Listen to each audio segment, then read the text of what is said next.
tout le monde, bienvenue sur ce live du lundi matin, le live coup de boost du lundi.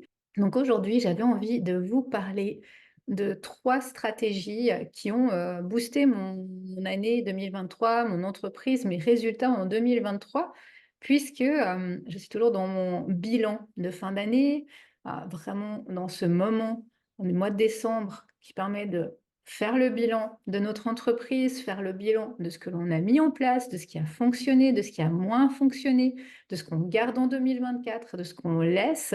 Et aujourd'hui, j'avais envie de vous parler de 3 stratégies, de 3 choses qui m'ont vraiment permis, je dirais, de changer mon mindset, de changer mon énergie aussi et de pouvoir avancer dans mes projets.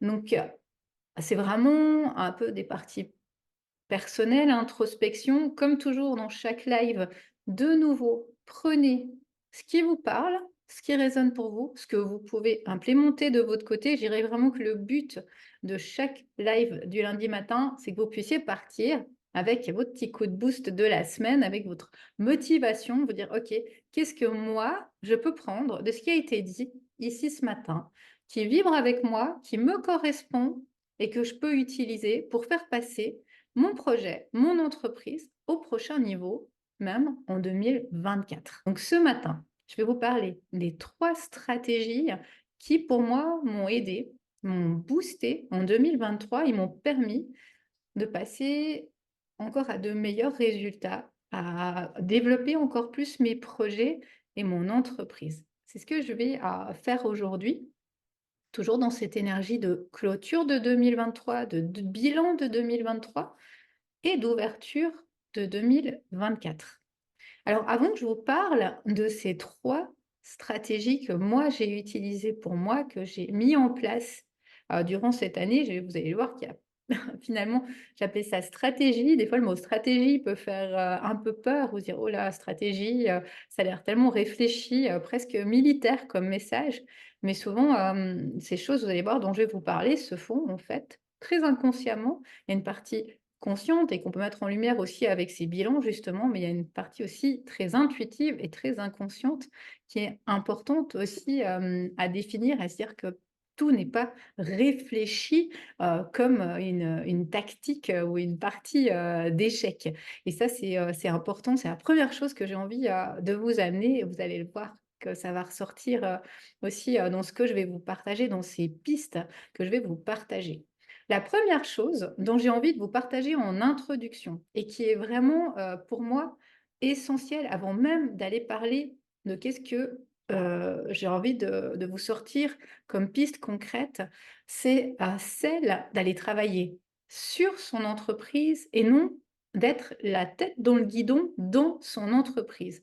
C'était je dirais les game changers, vraiment les choses qui ont fait que j'ai eu un autre regard sur mon entreprise, sur mes projets, que j'ai pu prendre cette hauteur justement, au lieu d'être toujours la tête dans le guidon, dans le faire, dans le stress, vraiment de dire, OK, je vais travailler sur mon entreprise et pas être dedans, tout le temps dans mon entreprise, à fond, vraiment du matin au soir, dans des actions, dans du stress, mais prendre cette hauteur. Et les pistes que je vais vous partager, elles sont issues de déjà cette réflexion-là et cette prise de conscience-là, de mettre le focus sur comment je peux prendre de la hauteur sur ce que je vis, sur mon entreprise, sur mes projets et sortir de toujours avoir la tête vraiment là dans tout ce qu'on fait, la tête dans le guidon à fond tout le temps. Ça a été vraiment pour moi la première chose qui m'a permis ensuite d'élaborer ces 3 pistes que je vais vous partager aujourd'hui. Et là, j'ai envie de vous inviter dans un premier temps à vous poser cette question.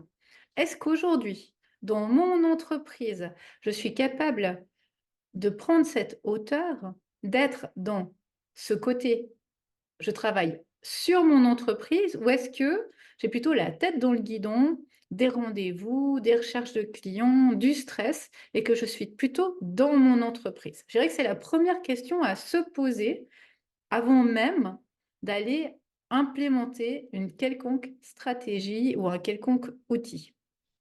de sortir de cette tête du guidon et puis de prendre cette hauteur pour être à l'écoute de soi, à l'écoute de ses émotions, à l'écoute de ses besoins, à l'écoute de son corps avant tout.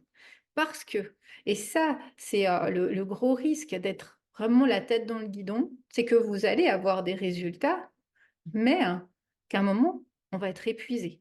Donc le fait vraiment de sortir de cette entreprise, de prendre de la hauteur, d'aller travailler sur son entreprise, c'est celle d'aller vers de la croissance, parce qu'on peut prendre de la hauteur sur ce qu'on vit, on peut mettre en place des choses, on peut observer ce qui fonctionne moins, on peut être à l'écoute de soi.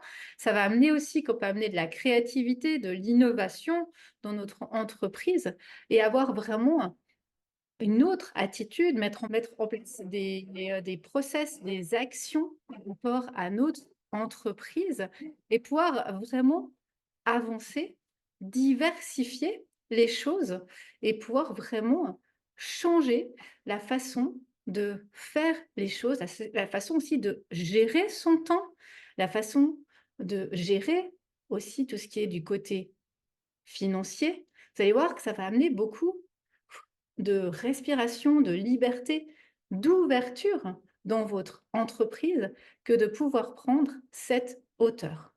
Les désavantages d'être toujours la tête dans le guidon, c'est qu'on va vers l'épuisement, on va vers la stagnation dans nos projets parce qu'on ne sait plus qu'est-ce qu'il faut faire.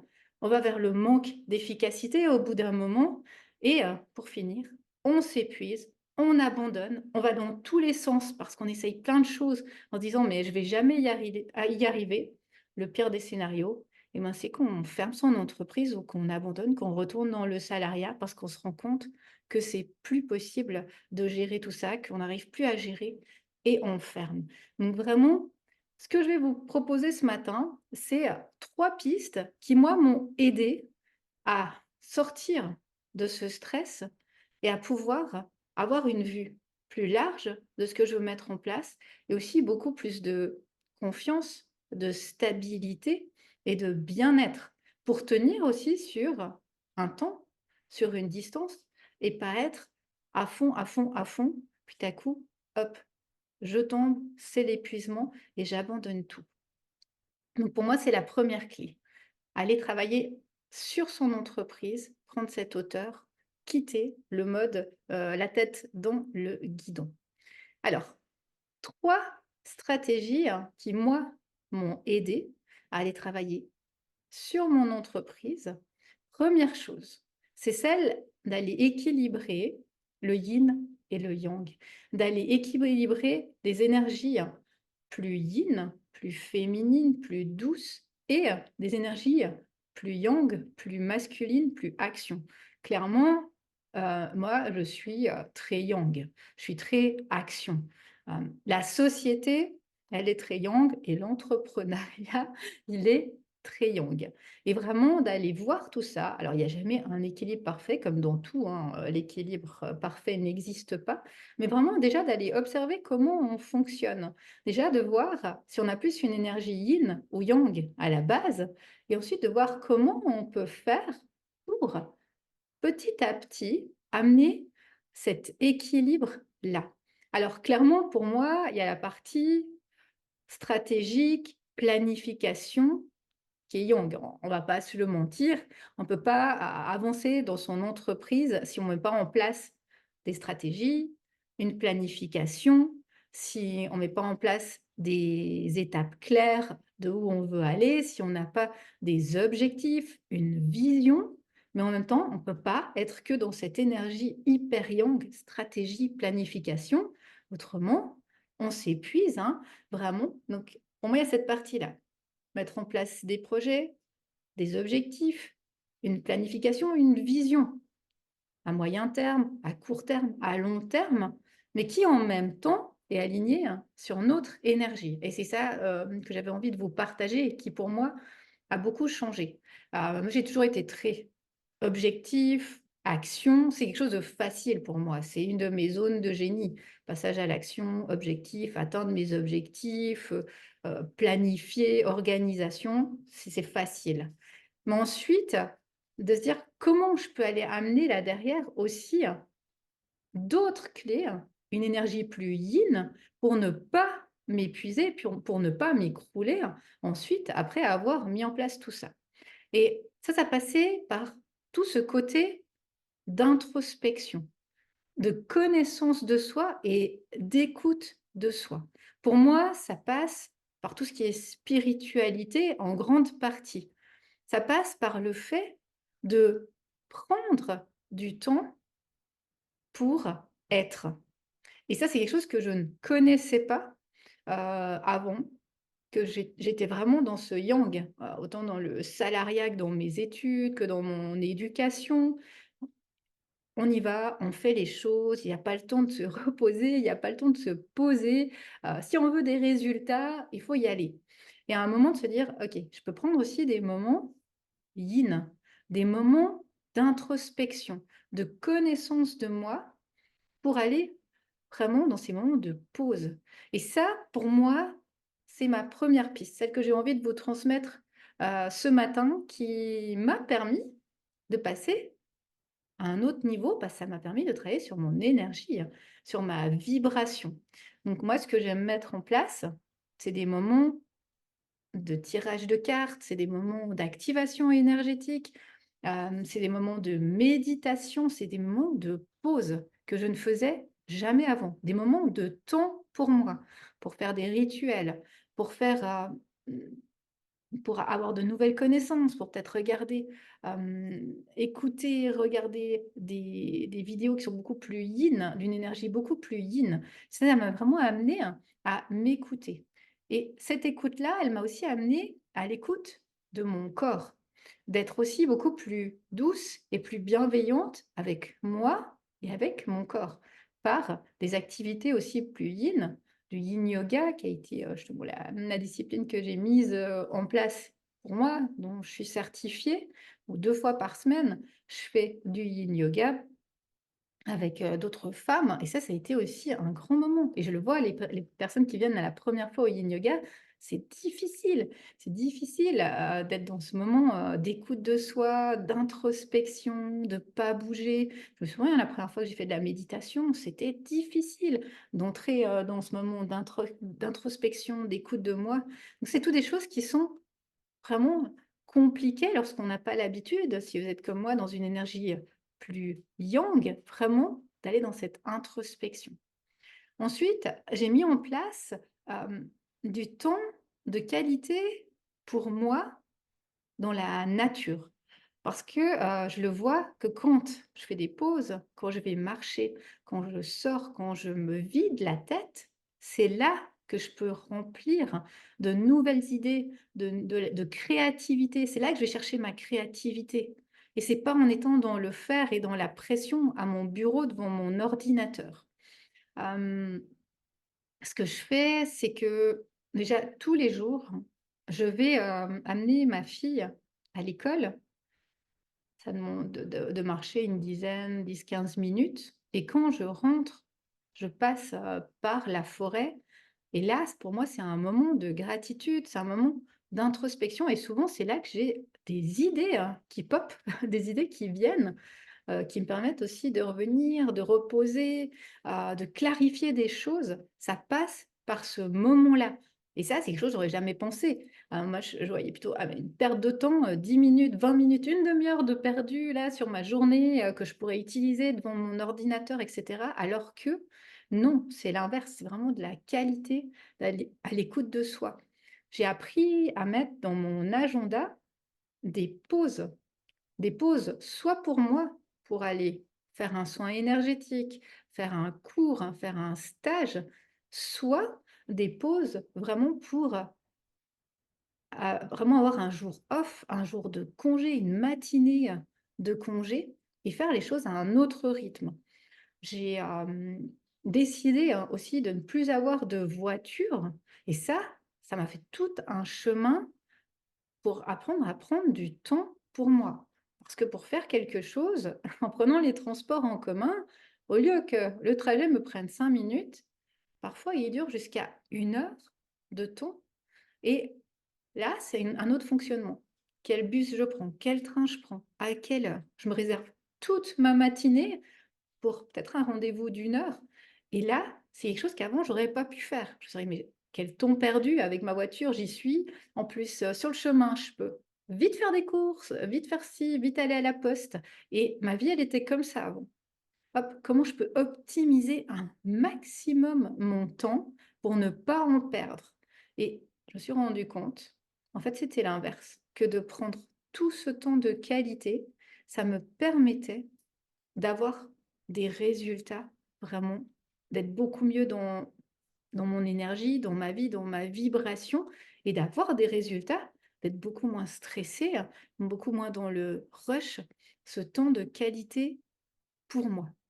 Donc voilà, pour moi, c'est la première piste et je vous invite à aller la travailler.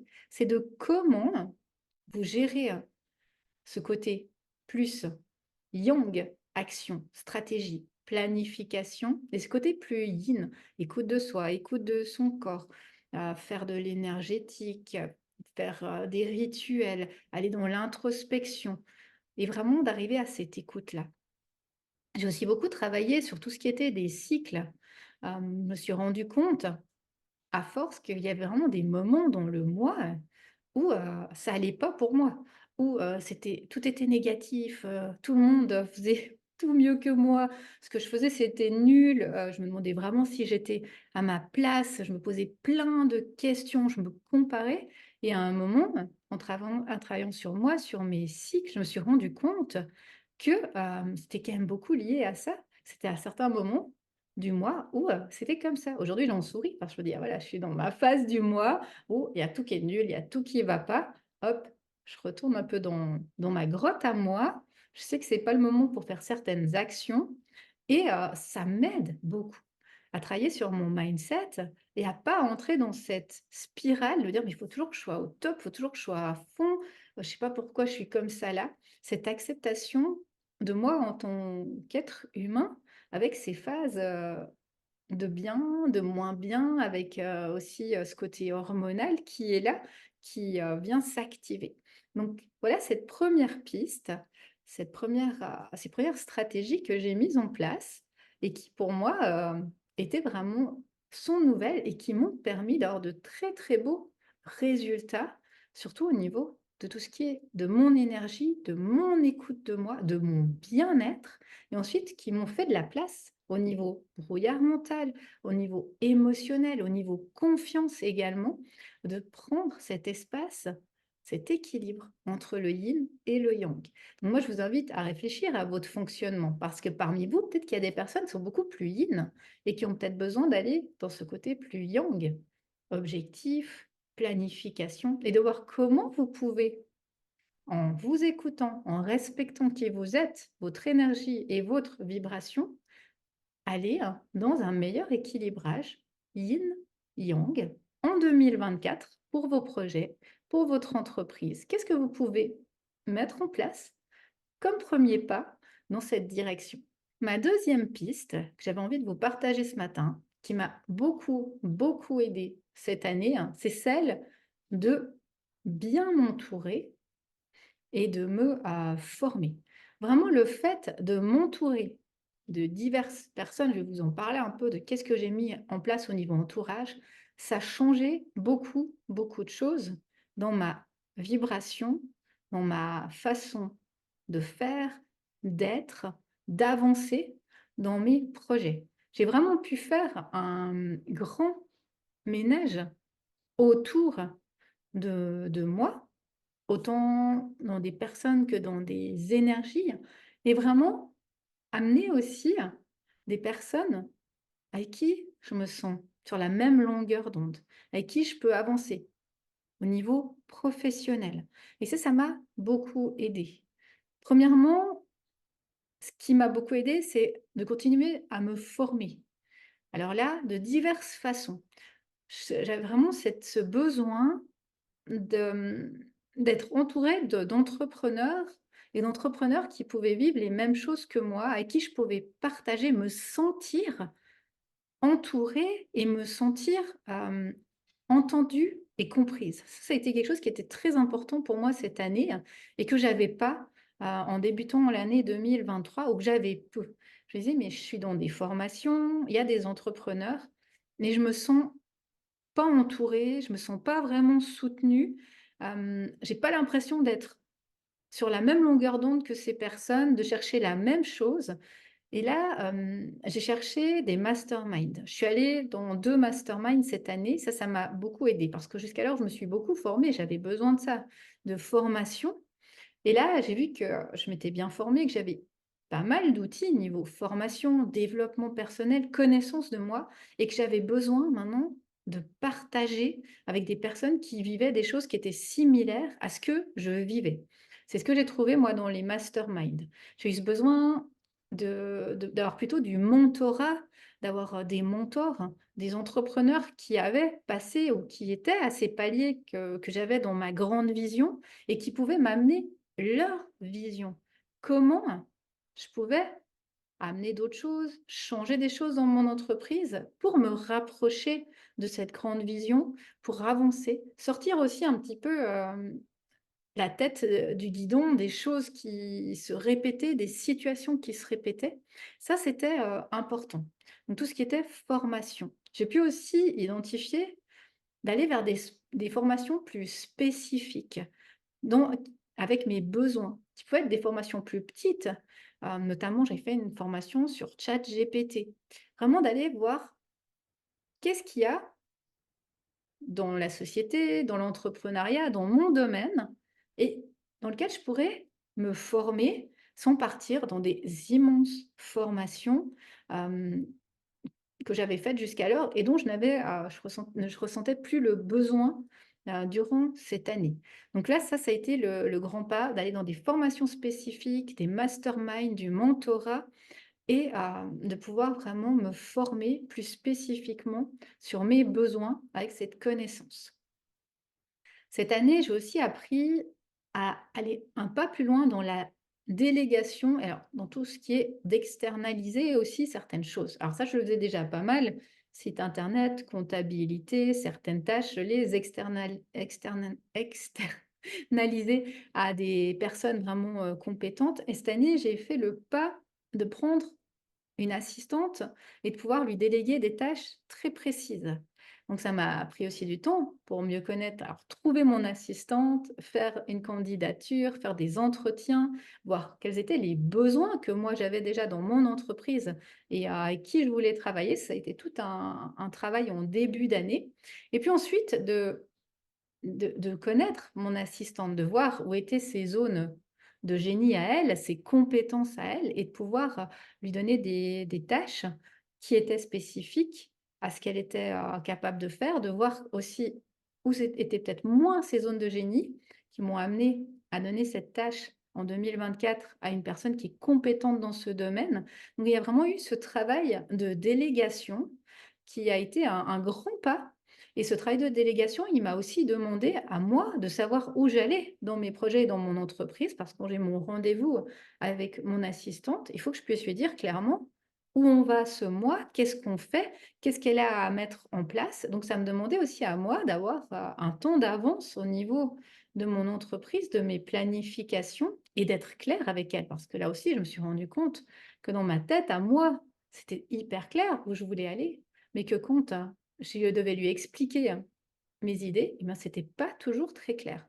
Ça m'a permis de mettre de la clarté aussi, dans mes projets que, d'avoir à déléguer et le fait d'avoir délégué, ces quelques tâches à une assistante, ça m'a libérée de la charge mentale, du stress, beaucoup, beaucoup de stress, de charge mentale, de pouvoir parler avec quelqu'un, de pouvoir donner certaines tâches à une personne, me dire: «Voilà, ça c'est mon assistante qui fait, je sais que je peux me dégager ces heures-là pour travailler sur mon entreprise, sur mes projets, sur mes zones de génie avec mes clientes et j'ai quelqu'un de compétent qui m'accompagne, quelqu'un sur qui je peux compter pour m'accompagner dans ces tâches que je peux déléguer». J'ai aussi, mis en place un beau réseau professionnel autour de moi, de m'entourer, hein. d'amis entrepreneurs avec qui on se rencontre régulièrement, que ce soit en présentiel, dans des réseaux, et ça c'est hyper précieux, que ce soit en visio avec des amis entrepreneurs qui ne sont pas dans ma région, d'avoir été dans ces réseaux, autant en présentiel qu'en ligne, ça m'a amené beaucoup, beaucoup de richesse. C'était vraiment mon besoin cette année, d'être entourée. Je le sentais dans ce que j'avais envie en 2023 et qui me manquait. Je sentais que c'était plus dans des formations, des connaissances, mais c'était vraiment ce côté d'être entourée, et là, j'étais vraiment le chercher dans ces réseaux, en ligne, en présentiel, dans ces amitiés aussi, pour pouvoir avancer, et pouvoir aussi me déposer, voir quand ça allait pas, parler de ce qui n'allait pas. Ça a été, pour moi, très, très important en 2023, et ça m'a vraiment permis d'avoir des résultats, heu, de nouveaux résultats en 2023.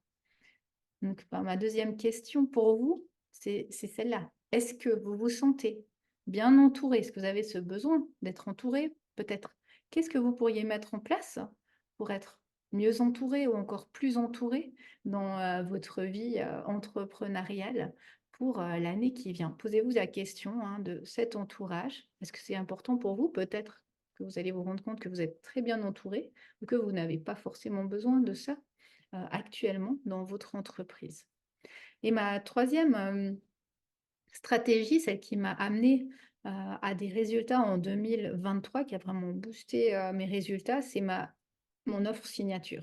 C'est vraiment d'aller dans cette offre signature, de développer cette offre signature, de pouvoir aller chercher cette unicité, autant pour moi que pour les clientes que j'accompagne, et d'aller vraiment chercher ces outils, aller voir quels sont les outils, cette connaissance de soi, quelles sont les compétences, quelles sont les zones de génie, et de pouvoir se créer une offre qui soit vraiment unique, qui permettent d'être beaucoup plus optimales dans ses actions. Parce qu'une fois qu'on voit comment on fonctionne, quels sont, nos besoins, quelles sont nos compétences, quelles sont, nos zones plus difficiles, on peut vraiment mettre en place des choses très, très concrètes dans notre offre signature et également dans notre délégation dont je vous parlais, tout à l'heure. Ça m'a permis aussi de me centrer sur mon histoire, mon unicité, de sortir de cette comparaison, de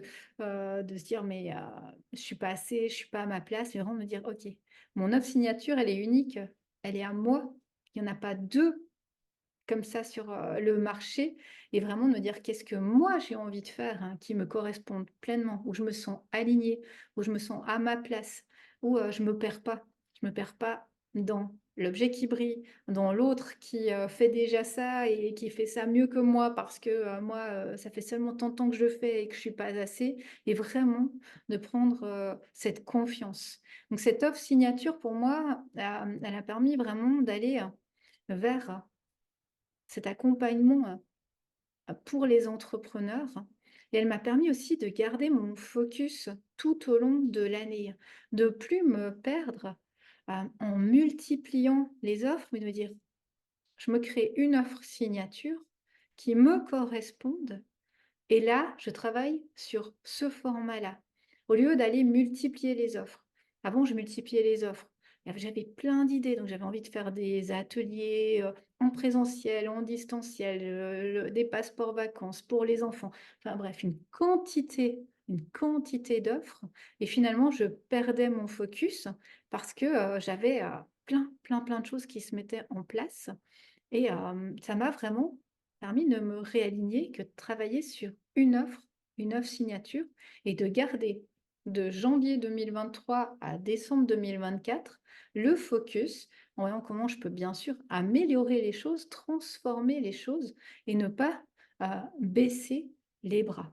Et dans l'année, ça m'a beaucoup aidé à un moment très précis de l'année dont je vais vous parler. Ça a été, en mars où j'ai fait, un challenge, un lancement, où j'ai mis beaucoup d'énergie à le faire, et où, ce challenge, ce lancement m'a amené, 0 conversion, zéro. Vraiment, à la fin du challenge, je me disais: «Mais personne». 0 personnes qui ont pris cette offre.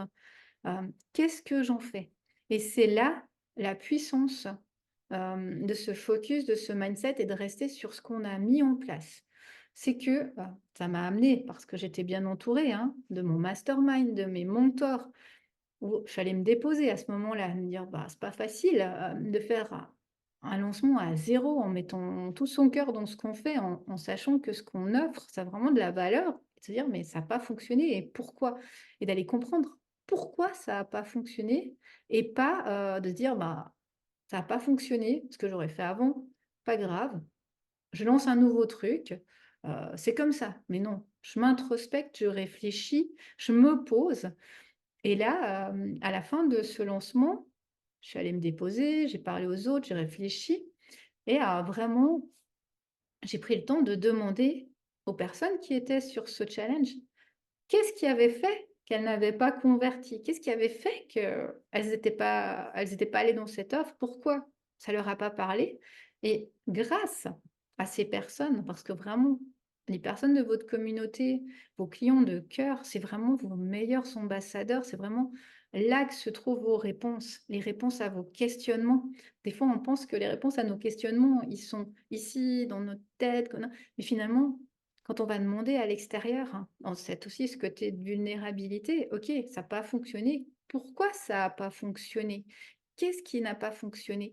Et là, j'ai fait un Google Form pour poser la question aux personnes qui étaient venues, sur mon challenge et j'ai eu des réponses. Alors bien sûr, il y a eu toute une étape de déception, hein. C'est pas tout de suite, «Allez, je rebondis, j'y vais, c'est pas grave». C'est vrai, bah, c'est clair, je suis déçue, je suis triste, je comprends pas, je suis même en colère. Mais après, d'une fois que j'ai vécu ces émotions, qu'est-ce que j'en fais? Et là, hein, vraiment d'aller poser ces questions au à mon entourage, à mes clientes. Ça m'a permis en fait de créer mon offre coup de boost. Ça m'a permis de créer mon offre d'été en écoutant mes clientes, qui a eu beaucoup de succès. Cette offre coup de boost, elle a vraiment bien fonctionné parce que j'ai écouté les besoins des personnes et c'était ces besoins-là, d'avoir un suivi plus court, d'avoir un suivi sur tel et tel point.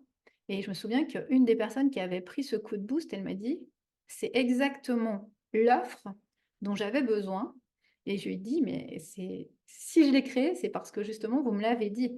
C'est vous qui m'avez dit comment ajuster l'offre, qu'elle vous corresponde encore mieux et encore plus». Donc vraiment pour moi, il y a ce côté de créer son offre signature et ensuite de pouvoir l'ajuster en étant à l'écoute des besoins de notre communauté, des besoins des personnes qu'on accompagne, pour pouvoir vraiment offrir quelque chose de qualité et qui répond aux besoins des personnes, qui sont, dans nos clients de cœur. Donc voilà, ça c'est vraiment ce qui m'a beaucoup aidé par rapport à l'offre signature, le focus. Au lieu de tout envoyer, au lieu de me dire: «Je fais quelque chose d'autre», non, j'ajuste ce que j'ai, j'ajuste mon offre signature, je demande à ma communauté, je crée une offre sur mesure pour elle, avec mes compétences. Et là, ça m'a permis de créer cette offre coup de boost unique, d'intégrer mes outils, d'intégrer mon accompagnement et de permettre à mes clientes d'avoir des résultats par rapport à leurs besoins. Vous dire aussi que de créer un programme, une offre signature, ça vous permet de sortir du stress. Ça vous permet de travailler sur votre entreprise, de dégager du temps pour ça et de sortir d'être dans l'entreprise. Parce que quand on n'a pas d'offre signature, on est dans ce stress perpétuel. Trouver des nouveaux clients chaque mois, chaque semaine, de pas avoir de stabilité financière chaque mois, chaque semaine et aussi de pas avoir de réels résultats. Parce que quand on accompagne quelqu'un, on le sait, il y a besoin de progression, il y a beso alors après ça dépend aussi ce que l'on fait, on est d'accord, mais en général quand on fait un programme, il y a besoin de progression pour avancer et souvent une séance ne suffit pas à vraiment avoir une transformation totale d'une problématique. En tout cas, dans mon domaine, une séance ne suffit pas à avoir des résultats et une transformation totale. Donc, le fait d'avoir pu mettre en place son offre signature, Ça permet d'avoir des personnes qui entrent dans vos programmes motivées. Ça vous permet aussi d'avoir vraiment une vue d'ensemble, d'accompagner des gens à une réelle transformation au niveau confiance, estime, syndrome de l'imposteur aussi, ça fait beaucoup de bien. Au niveau de sa mission de vie, hein, de voir les résultats des clients qu'on a, les changements, ça fait du bien. Et puis aussi au niveau financier et au niveau stress, de se dire bah, je regarde mon agenda du mois prochain, ou dans les 4 prochains mois, je vois exactement où j'en suis. Je sais que j'ai tant de clients qui prennent tant de rendez-vous par mois, qui ont pris un programme de temps. Je sais combien ça m'amène par mois. Je sais que ce mois, il y a tant d'argent qui rentre. Vous vous rendez compte le stress que ça baisse par rapport à votre entreprise. Et quand on a moins de stress, moins de peur du manque énergétiquement, ça amène une autre vibration. Il y a tout qui change de vibration quand on est dans cette, dans cette énergie ici, hein, avec un programme et une offre signature. Donc moi, je vous invite vraiment à réfléchir à ce fonctionnement, à sortir, si vous êtes encore dans ce système de séance à l'heure, de stress, de trouver des clients, d'avoir plein de plages horaires qui, des fois, sont libres dans votre semaine et que c'est anxiogène de vous dire, mais cette semaine, il n'y a que 2 personnes, comment je vais faire? Vraiment de vous dire, comment je peux mettre en place pas à pas mon offre signature pour avoir cette régularité dans ma clientèle, dans dans tout ce qui est de mon côté financier et ça permet de lâcher la pression, lâcher le stress, lâcher la charge mentale et ça fait vraiment, beaucoup de bien. Donc voilà pour moi les 3 stratégies, les 3 pistes qui m'ont permis en 2023, lors de mon bilan actuel de fin d'année, de voir que, j'ai pu passer à un nouveau niveau. C'est vraiment par ces actions-là. Donc moi, je vous invite vraiment à faire votre bilan de 2023, à voir par rapport à ce que je vous ai partagé aujourd'hui. Donc, les 3 stratégies, je vous les répète. La première, c'est cet équilibre entre le yin, le yang, le faire et l'être. Où est-ce que vous en êtes par rapport à ça, à cette place pour vous dans votre entreprise, pour pas aller vers l'épuisement, mais en même temps pour avoir de l'action. Deuxième stratégie, à être bien entouré, autant dans des formations que dans d'autres personnes, d'autres entrepreneurs. Où vous en êtes de cet entourage aujourd'hui? Et troisième stratégie, est-ce que vous avez une offre signature qui vous permet d'avoir une vision à moyen terme de votre année, de vos mois, de vos clients, de vos entrées financières et qui vous permet de lâcher cette pression également et d'être dans cette satisfaction et cet alignement avec toutes vos compétences, justement, professionnelles et personnelles. Donc voilà les 3 clés, les 3 pistes que j'avais envie de vous partager.